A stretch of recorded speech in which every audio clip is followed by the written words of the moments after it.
Getting married tomorrow, come on, don't you dare regret it. After saying that, Isabella hung up the phone immediately. It was as if she was afraid I would regret it the next second. But how could I? I only regretted that it took me until the day we got married to realize where I stood in Sophia's heart, seeing that I didn't respond. Sophia actually called me herself. Nathan, don't be angry. I've always loved you. Ryan and I are just colleagues. That was really an accident. Yeah, I know. My voice was as calm as my heart. I understand that you couldn't control yourself after drinking. There was a few seconds of silence on the other end. And I thought I heard her sigh in relief. Where are you now? Can you come to the hospital to pick us up? Ryan was so happy he drank an entire bottle of wine. And I'm pregnant, so I can't drive. I interrupted her. I can't either, just take a taxi. Sophia's voice suddenly grew impatient. Nathan, you're still angry. Can't you be more generous? I've already said that the child will recognize you as his father, and Ryan won't bother us. What more do you want from me? But doesn't she forget? Back then, she also swore to me under the heavens that we would stay together forever, until death do us part. Now she's the one who's broken that vow with her own hands. I clenched my phone tightly, trying to keep my voice steady. I've already been generous enough by not losing my temper. Sophia, let's break up. She paused for a moment, then let out a mocking snort. Nathan, do you think breaking up will make me back down? Is that what you think? Yes, I made a mistake, but don't you have any gratitude for how I've loved you all these years? I've already made concessions and tried to make amends. Can't you take a step back for me, HMPH? How else am I supposed to back down? Willingly become the scapegoat? Seeing my silence, Sophia probably guessed what I was thinking and suddenly spoke angrily. Fine, if you insist on being so petty, then let's break up. With your pathetic attitude, you'll be begging me for forgiveness in less than an hour. She hung up the phone in anger, listening to the cold dial tone. I took a deep breath and hailed a taxi to rush back to the house we were supposed to be getting married in. I didn't go back to confront her, just to pack my things and leave. But as soon as I opened the door, I realized what Sophia had meant before hanging up. There she was, rarely seen in an apron, with a table full of carefully prepared meals. And she was calling out gently from inside the house. Ryan, come and eat after you finish washing up. I made your favorite sweet and sour pork ribs. As soon as she finished speaking, Ryan, wrapped only in a towel, emerged from the bathroom drying his hair. Unlike Sophia, he noticed me first and smiled kindly. Your brother-in-law is back. Just in time, Sophia made dinner. Let's eat together. Sophia finally noticed me, patted her chest, and sighed deeply before scolding me. Nathan, did you walk without making a sound to scare me to death? You'd be happy if I had a miscarriage, wouldn't you? After saying that, she immediately snuggled into Ryan's arms, gently rubbing her still flat stomach and whispering comforting words. Baby, don't be afraid. Mom and Dad are here. We won't let anyone hurt you. The scene was harmonious. Even the wedding photo of Sophia and me on the wall had been replaced with a photo of the two of them that Ryan had posted on his social media. No, it should be a photo of the three of them. At that moment, I felt like an outsider. I couldn't help but laugh coldly. Sophia, you two are in such a hurry to move in together. But this is our wedding room. Did I agree to this? My words didn't anger Sophia. Instead, she gave me a disdainful look as if to say I knew it. All right. If you want to apologize, don't act so stubborn. You're just making me annoyed. Ryan will be staying at our place to take care of me until the baby is born. Go make some soup to welcome him. Maybe I'll forgive you then. She seemed convinced that I was jealous. After speaking, she fetched the new clothes she had bought for Ryan. Once he was dressed, she peeled the shrimp shells and placed them on his plate. This display of a dutiful wife and mother, I had naively believed she truly disliked doing. It was only for me. I remember every time I prepared 3 meals a day for Sophia, she would hug me from behind and say, "Husband, you're so kind. I'm so lucky to have found you." But despite this seemingly warm and loving life, she never once cooked a meal for me, because our family's business is tied to the medical field. With her efforts and our family's support, she became a chief physician at one of the top hospitals in the country at a young age.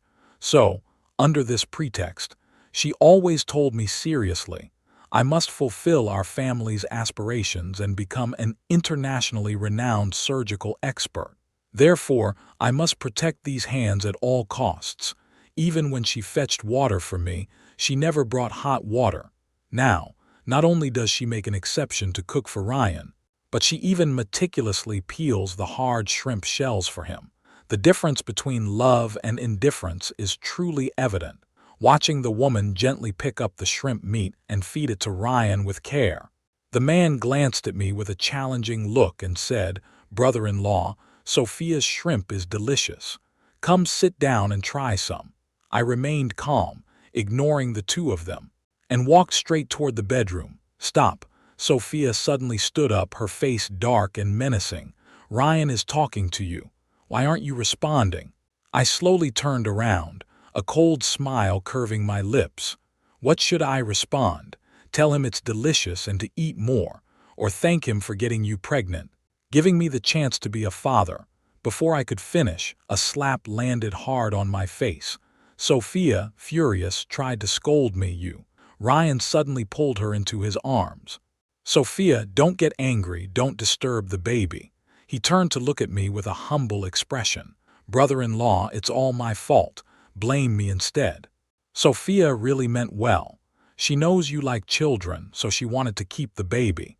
It's my fault for being so thick-skinned and wanting to take care of them. I'll leave right now. I can't let this affect your marriage. As he spoke, he turned to leave, tears of sorrow trickling down the corners of his eyes. This broke Sophia's heart, and she grabbed Ryan's hand, comforting him. After finally calming him down, she turned to me with disgust and said, "Are you satisfied now? Hurry up and go to the bedroom to pack your things. Ryan sleeps lightly. He needs the master bedroom. Nathan, I can forgive you, but don't ever let me see you targeting Ryan again. Otherwise, don't even think about marrying me." She was still using my past love to bind me, but I had already given up on her long ago. Just as I was about to speak, my phone suddenly rang. It was Isabella. "Nathan, I've rushed back all night. We'll meet at the Civil Affairs Bureau tomorrow, no matter what. And don't you dare stand me up, or else don't blame me for begging you." "All right, no matter what." I hung up with a light laugh and met Sophia's puzzled gaze, explaining calmly, "There's a meeting at the company tomorrow, so don't forget. I'll go pack my things right away and won't keep you waiting. Since they are in such a hurry, why should I waste my breath arguing with them?" Sophia looked surprised, as if she hadn't expected me to explain myself. She was satisfied with my attitude. But as soon as I opened the master bedroom door, I froze. The bedding had been replaced with a set I'd never seen before, and there were even a pair of shorts that didn't belong to me lying carelessly on top. Upon closer inspection, there wasn't a single item of mine in the room. Even the wardrobe was completely filled with Ryan's clothes. Ryan's apologetic voice came from behind me. "I'm sorry, brother-in-law. Sophia asked me to move in, so I cleaned up all the trash inside. But I forgot to mention it earlier. Are you angry?" The words were full of provocation, but Sophia didn't notice. Or perhaps she did, but she didn't care at all and even immediately tried to make amends for him. "It's okay. You saved Nathan the trouble. Where did you put it? Let him sleep in that room tonight, and we'll clean it up tomorrow." The mockery in Ryan's eyes grew even stronger. "In the storage room. You said you wanted to turn the guest room into a nursery for the baby and my study. So I just let the maid pick one. I didn't expect you to come back today." Sophia's face froze, probably not expecting him to say that, just as I was about to continue defending him. I walked out directly. In the storage room, my clothes and belongings were scattered on the ground like trash, with even more footprints on them. Before I could react, Ryan followed me in and suddenly lowered his voice in a mocking tone. "Nathan, you're not really going to stay here, are you? You've got some nerve. I'm telling you." Sophia loves me, and the child is mine too. If you know what's good for you, get out of our house. I stared at his mocking face for a while, then pointed at the clothes on the ground and said, "These clothes are all luxury brands. Even if you factor in depreciation, you owe me 10,000. Will you pay by card or cash?" This made Ryan feel embarrassed. A flash of cruelty crossed his face, and he suddenly slapped himself across the face, retreating with a look of grievance. "Brother-in-law, I didn't throw these clothes on the ground. Don't be angry. Please don't hit me." After saying that, he suddenly let out a scream and tried to control himself as he charged toward the door. Sophia rushed over to hold him back, just in time to see the handprint on his face. "Nathan." The woman was furious, her anger boiling over. "You really take what I say as nonsense. I told you before.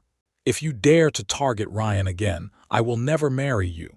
Seeing the smug look in Ryan's eyes, I instinctively frowned and defended myself.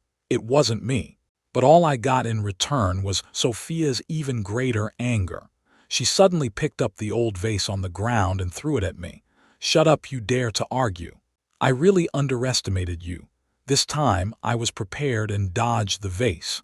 However, the shards flew everywhere, one of which cut my ankle, leaving a trail of blood. Although I had already given up on Sophia, I couldn't help but feel a chill in my heart. "Can't you learn your lesson? You know very well who she would choose between me and Ryan." Just as I was about to speak, Ryan interjected with a pout. "Sophia, don't blame your brother-in-law. I insisted on staying here. He's just jealous. But I have nowhere else to go. I just want to stay with you and the kids. I'm sorry, really sorry." Sophia felt deeply moved, gently stroking his face while glaring at me with hatred. "Get out, Nathan. Get out of our house. You're not welcome here. I'll tell my family about the engagement being called off. Don't ever show your face here again." As she finished speaking, the smugness in Ryan's eyes grew even stronger. I watched the two of them in silence before finally turning and walking out. She was right. This was their home, not mine. I found it disgusting. After getting the divorce papers tomorrow, I'll just list the house for sale online. I found a hotel to treat my wounds, but just as I was about to lie down, my phone rang again. It was Sophia's mother, her voice brimming with superiority. "Nathan, what's wrong with you? Sophia is pregnant. How could you make her so angry? I told you before, your family is full of money and has no class. You don't deserve a noble doctor like Sophia. If it weren't for Sophia insisting on marrying you, I never would have agreed to the engagement. Hurry up and apologize to Sophia. I've been watching you all along, and you've really disappointed me." Is this what Sophia meant by having the family call off the engagement? So she brought her family to condemn me. I spoke calmly. "Aunt, do you know that the child in Sophia's womb isn't yours, and we've already broken up? Let's just go our separate ways and not contact each other anymore." On the other end of the line, there was a moment of silence, but she didn't seem surprised by my first words. Instead, she was angry at my attitude. "So what? You'll just have to take care of it." Before she could finish, I hung up the phone and blocked all her and Sophia's contact information. I have no idea where she gets her sense of superiority. The next day, I went back to the Civil Affairs Bureau and unexpectedly ran into Sophia and Ryan. She was happily holding Ryan's hand, rubbing her stomach, and spoiling him. When she saw me waiting for a number, Sophia's expression turned smug, then immediately turned cold. "What a shameless person. Didn't you say you had a company meeting? Why did you follow me all the way to the Civil Affairs Bureau, Nathan? Do you think that by apologizing to me now, I'll agree to marry you? Dream on." She roughly snatched the number from my hand and tore it into pieces before handing it to the staff. "This person is here to cause trouble. Please kick him out. By the way, give me and my boyfriend a number. We're getting married today." The staff looked at me awkwardly. But Sophia sneered. "He's here to beg for my forgiveness, but I already have someone I love. He's just delusional." I ignored her. I furrowed my brows and asked the staff, "Could you please get me another number?" Sophia's face froze and she shouted angrily at me, "Nathan, wasn't I clear enough? I won't marry you." After saying that, she even raised her hand forcefully, intending to slap me hard. Just then, a hand reached out from behind me and slapped Sophia across the face. I heard Isabella's voice. "Nathan wouldn't marry you, because his bride today is me, right, honey?" The slap was delivered with full force, sending Sophia stumbling backward. Ryan rushed forward to support her, glaring angrily at Isabella, but his gaze was drawn to her face. She's so beautiful, unlike Sophia's delicate features, which were enhanced by her profession as a doctor, giving her a cold, elegant aura. Isabella was tall and slender, wearing a crop top and short shorts that highlighted every curve of her body. Add to that her absolutely stunning face. And not just Ryan, but everyone present was mesmerized.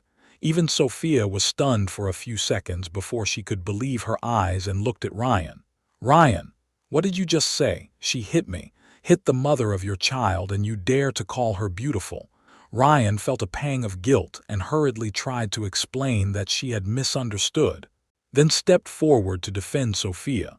I narrowed my eyes and watched him. The cold glint in my eyes made him stop in his tracks and take several steps back. Seeing him back down, I turned to Isabella beside me and asked with a smile, "Did you bring your ID? You better think this through. Once you're married, there's no turning back." Isabella rolled her eyes and said, "Only a fool would regret it. From when we were kids until now, I've chased you for over a decade. You were the one who kept rejecting me, and in the end, you even ended up with this trash.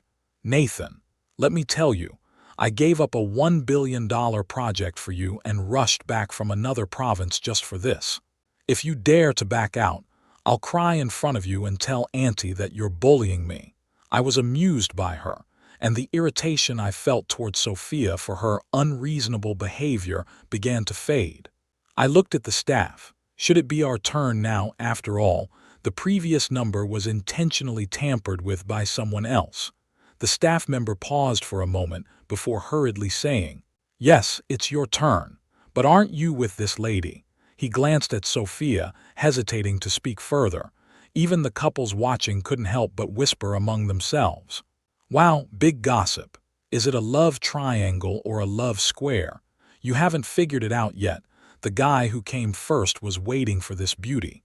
It's that pregnant woman causing trouble." I agree. Didn't you see how eager the beauty was to get married to that guy? It's a shame that woman tore his number plate. How ridiculous. Ha ha ha, that's hilarious. Just now, that pretty boy was saying how beautiful the beauty was. He's eating from one bowl and looking at another. The voices of the crowd almost drowned us out, leaving Sophia and Ryan's faces ashen. I ignored all of this and took Isabella's hand, leading her inside. I said, "Can you please not dress so beautifully in the future? Don't you see that we're the center of attention?" Isabella let me hold her hand, her face flushed. "Today is our wedding day. Of course I want to dress up nicely. If you don't like it, I won't dress like this in the future. I'll do whatever you want." She always does this. Ever since she was little, she's always been willing to do whatever I ask. She's completely different from Sophia. And unlike Sophia, being with her always makes me feel relaxed. So I wouldn't force her to do anything, just as I was about to say that as long as she's happy. "It's fine." Sophia suddenly stepped in front of us with a grim expression. "Nathan, what do you think you're doing? Aren't you here to apologize and ask for forgiveness? Who is this woman? Oh, is she the actress you hired to provoke me? How much does she charge per day? Give her the money and get rid of her. I don't like her. She still acts so arrogant. Does she think I'm still the Nathan who once loved her so deeply? Ever since I found out she was pregnant with another man's child. Our relationship had already ended. She had always taken my love for granted, even thinking that I would willingly take the blame for her. But now, she still hasn't faced reality. Sophia, please open your eyes and see clearly. We are getting married today." I held up my hand, intertwined with Isabella's, and said coldly, "We've already broken up." What gives you the right to think I'd listen to you? The confidence you've built up for yourself." Ryan's face turned completely dark, but Sophia didn't care. She even widened her eyes in a fit of hysteria. "Impossible. This must be an actor you hired to deceive me, Nathan. Your tactics won't work on me. Unless you kneel down and beg for my forgiveness. I might consider being generous and marrying you. You can't live without me. You said you'd do anything for me."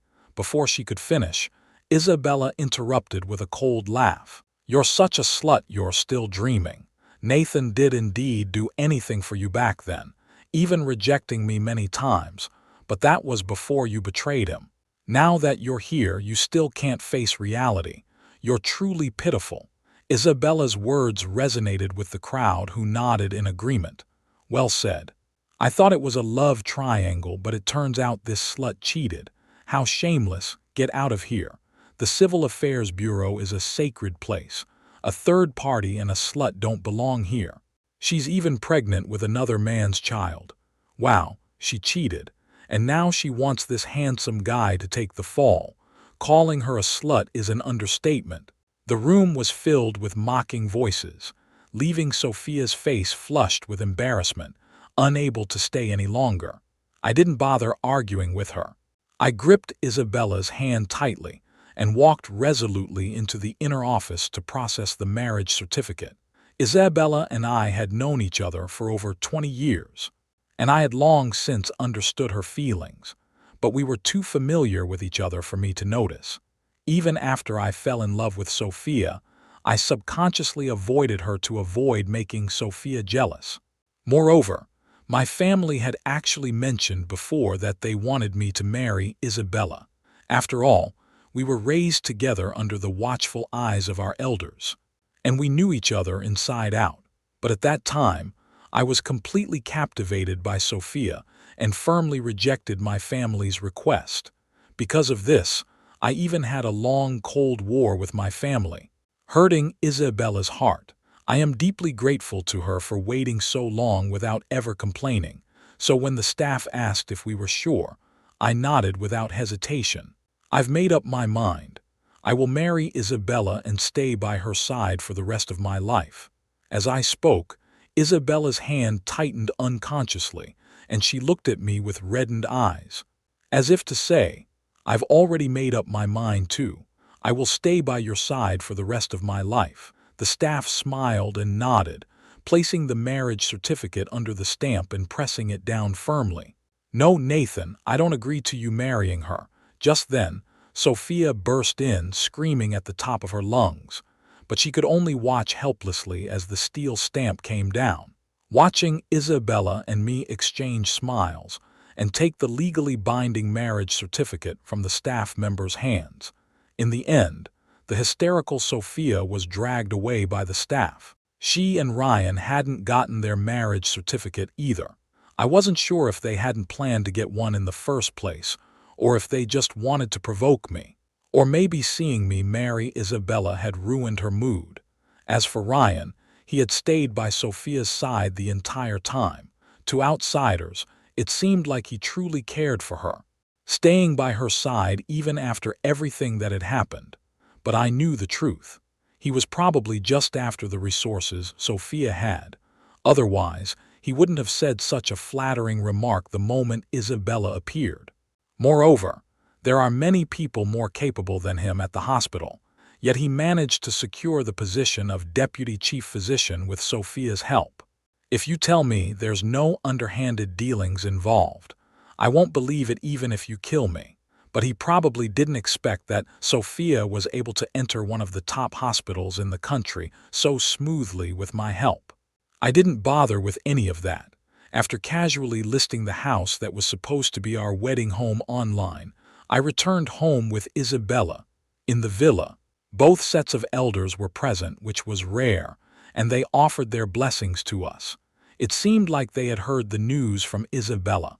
My parents even scolded me, saying I had made Isabella wait so long and deserved to be punished.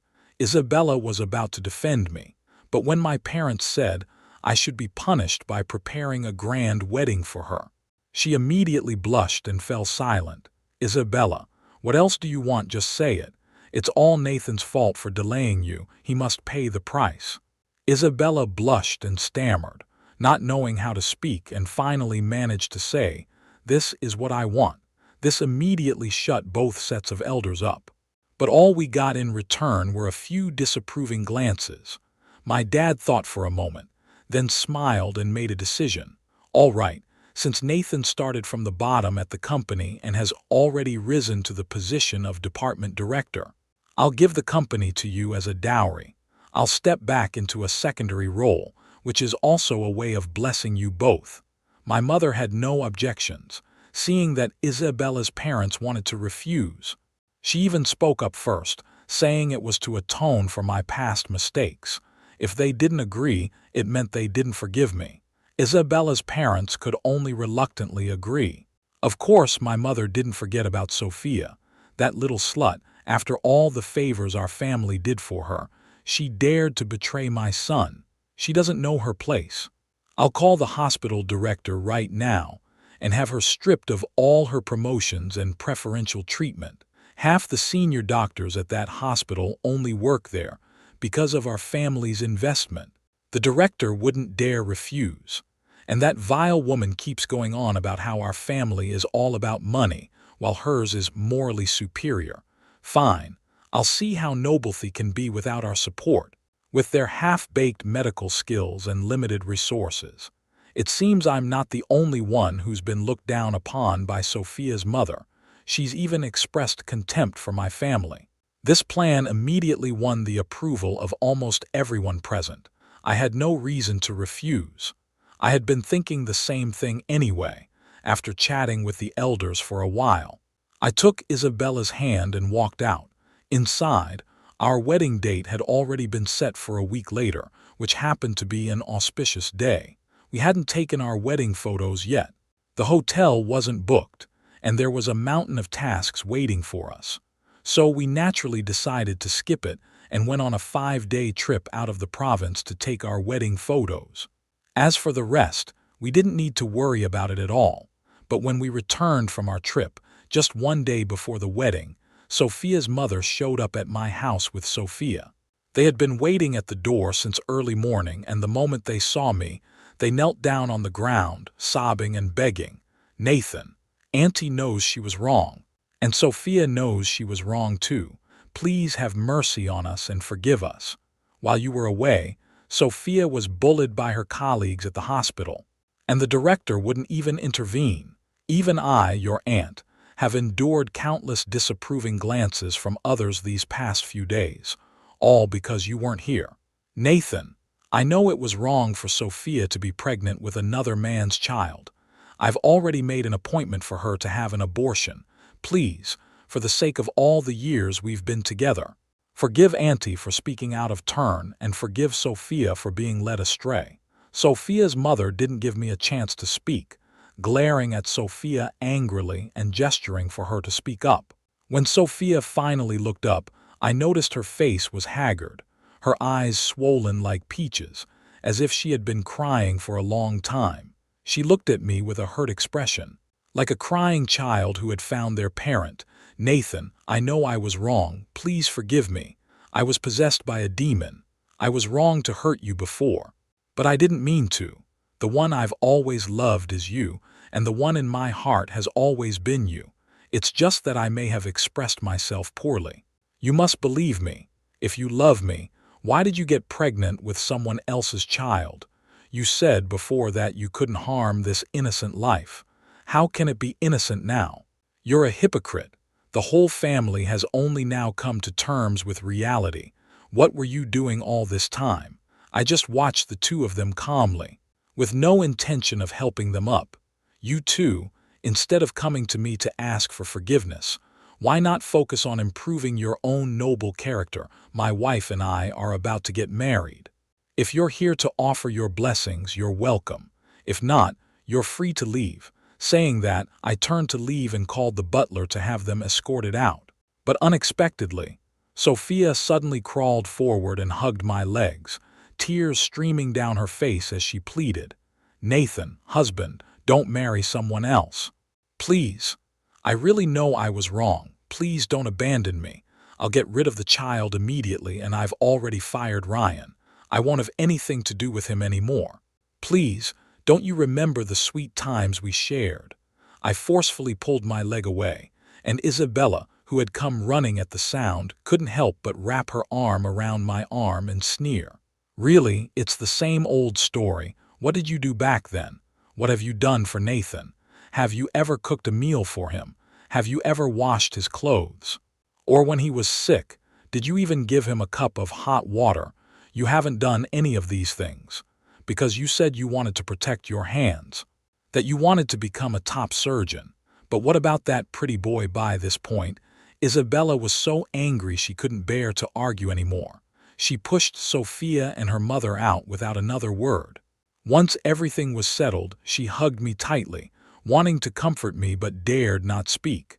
I let out a soft laugh and held her close. "It's all over now. I don't care if you're angry. Besides, I have you now, don't I? Would you do the same to me?